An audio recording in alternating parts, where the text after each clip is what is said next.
एक आदमी जो मानता था कि शैतान सिर्फ एक कहानी नहीं बल्कि चलती फिरती हकीकत है।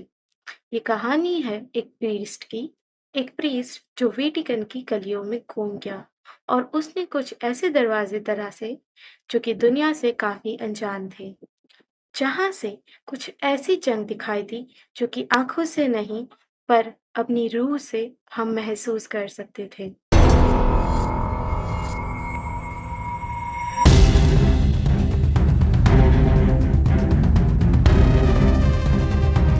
नमस्ते एंड वेलकम बैक टू के सुपरनेचुरल, जहां हम रियल सुपरनेचुरल स्टोरीज को डिस्कस करते हैं। आज की कहानी है फादर मलेची मार्टिन की और उस स्पिरिट बैटल की जो शायद आपकी जिंदगी को अभी भी इफेक्ट कर रही हो। एक इंटेलिजेंट, कैरिस्मेटिक और बहुत डीपली रिलीजियस इंसान, मलेची मार्टिन, जिसका जन्म 1921 में आयरलैंड में हुआ था। उन्होंने जीसुट ऑर्डर ज्वाइन किया, बाइबल स्टडीज की और वेटिकन सिटी में काम किया। 1960s में वो एक इनसाइडर थे, काफी बड़े चर्च ऑफिशियल्स के साथ काम करते थे, लेकिन फिर कुछ ऐसा हुआ कि उन्होंने चर्च छोड़ दिया और वेटिकन सिटी छोड़कर अमेरिका वापस आ गए। उनका कहना था कि उधर एक स्पिरिट वॉर चल रहा है जो कि सेंट और प्रीस्ट ही नहीं बल्कि आम आदमी भी फेस करता है। 1976 में उन्होंने एक किताब लिखी जिसका नाम है हॉस्टेजेस टू द डेविल। इसमें 5 रियल possession केसेस बताए हैं with the details of the location of the name and the place it occurred.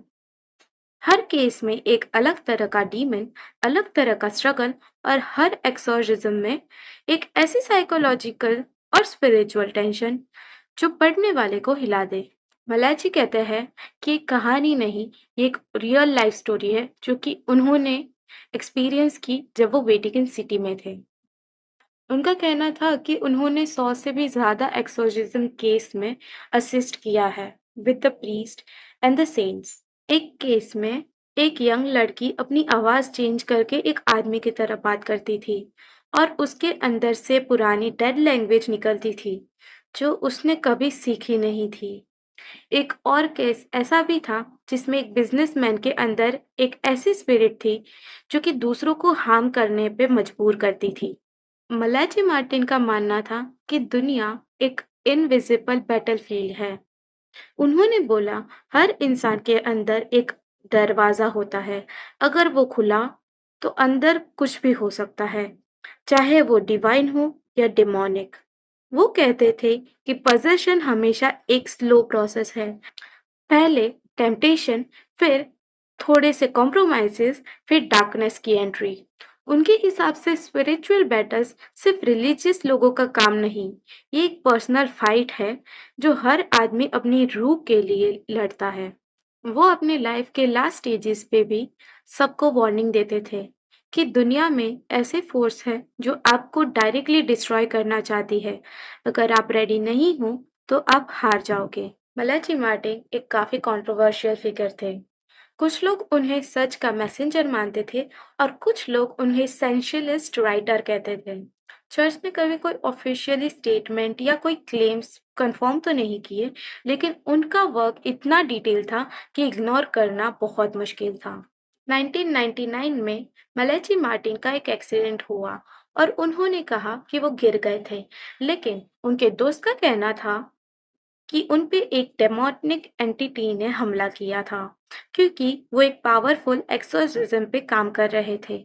उनकी डेथ के आसपास एक सर्कमस्टांसेस आज भी मिस्ट्री है।